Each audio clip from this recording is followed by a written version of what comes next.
বৈঠক, একের পর এক হুঁশিয়ারি, শর্ত, তারপরেও কোথাও যেন শিক্ষা নেই পাকিস্তানের। নির্লজ্জ পাকিস্তান রাত হলেই প্রতিদিন যা করলো, আজও সাম্বা সেক্টরে সেই একই কাজ করলো।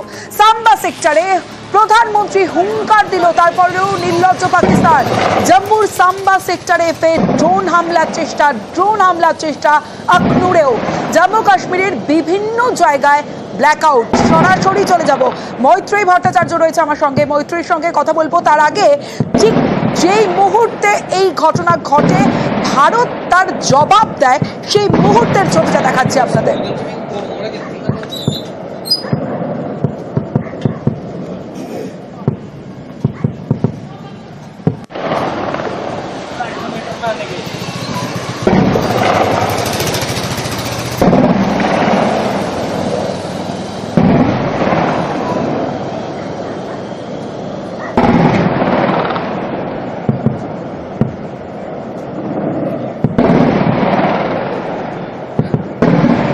সরাসরি চলে যাব, মৈত্রী ভট্টাচার্য রয়েছে আমার সঙ্গে, মৈত্রীর সঙ্গে কথা বলবো।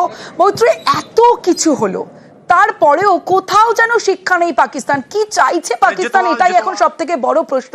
একাধিক জায়গায় ড্রোন হামলা, ঠিক কোথায় কোথায় ড্রোন হামলা, কি কি আপডেট তোমার কাছে আছে?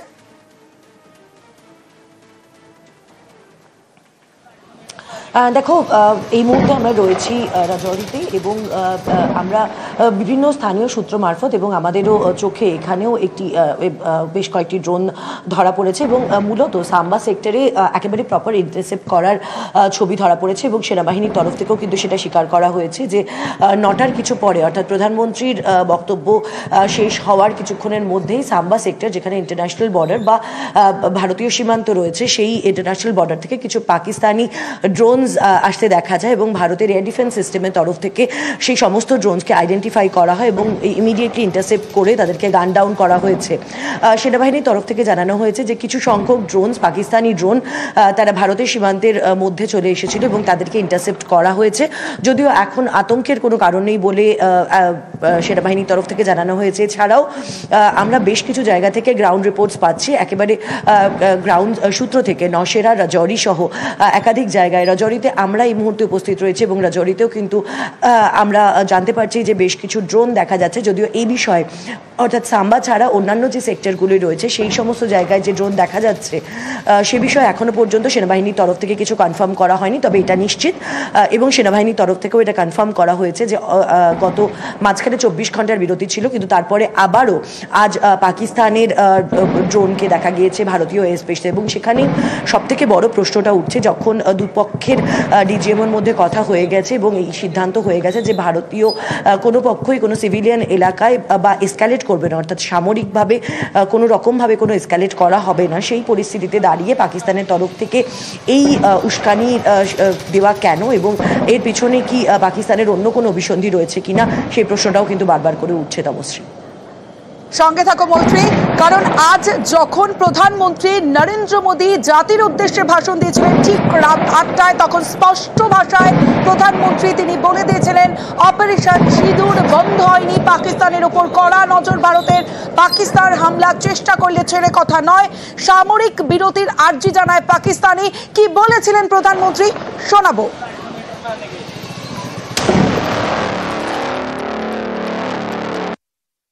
पाकिस्तान की तरफ से जब ये कहा गया कि उसकी ओर से आगे कोई आतंकी गतिविधि और सैन्य दुस्साहस नहीं दिखाया जाएगा, तो भारत ने भी उस पर विचार किया। और मैं फिर दोहरा रहा हूं, हमने पाकिस्तान के आतंकी और सैन्य ठिकानों पर अपनी जवाबी कार्रवाई को अभी सिर्फ स्थगित किया है। आने वाले दिनों में हम पाकिस्तान के हर कदम को इस कसौटी पर मापेंगे कि वो क्या रवैया अपनाता है। भारत पर आतंकी हमला हुआ तो मुंह तोड़ जवाब दिया जाएगा। পাকিস্তান এতটাই নির্লজ্জ যে তাদের কোনো কিছুতেই হেলদোল নেই। রাত হতেই আবার জেকে সেই একাধিক জায়গায় ড্রোন হামলার চেষ্টা, জবাব দিয়েছে ভারত। আমার সঙ্গে এই মুহূর্তে আন্তর্জাতিক সম্পর্ক বিশেষজ্ঞ রাজাগোপাল ধর চক্রবর্তী রয়েছেন। রাজাগোপাল বাবু, এই যে ডিজিএমওর বৈঠক হলো আজকে, সেই বৈঠকে আজ প্রধানমন্ত্রীও হুঁশিয়ারি দিলেন পাকিস্তানের উপর নজর রয়েছে, অপারেশন সিঁদুর এখনো পর্যন্ত বন্ধ হয়নি এবং পাকিস্তানি সামরিক বিরতির আর্জি জানিয়েছে। তারপরেও এই নির্লজ্জ পাকিস্তান আবারও ড্রোন হামলার চেষ্টা করে জম্মুর একাধিক জায়গায়। কি অভিসন্ধি থাকতে পারে পাকিস্তানের? না, পাকিস্তানের অভিসন্ধি তো পরিষ্কার। ব্যাপারটা হচ্ছে আমরা ওদের প্রলোভনে পা দিচ্ছি, ওদের মিথ্যা বারবার যে ওরা আহ্বান করছে সেখানে ফাঁদ দিয়ে পা দিচ্ছি। ওরা ট্রাম্পকে ব্যবহার করছে, আমরা সেই জায়গাতেও পা দিচ্ছি। এবং আমাদের গোড়াতে যুদ্ধবিরতি যদি আমরা না করতাম তাহলে কিন্তু এই জায়গায় দাঁড়াতো না। যুদ্ধবিরতি ওয়াজ এ ফ্লপ। যুদ্ধবিরতি আমাদের একটা বিরাট স্ট্র্যাটেজিক মিস্টেক। আজকে আমাদের প্রধানমন্ত্রী বীরত্ব দেখিয়েছেন।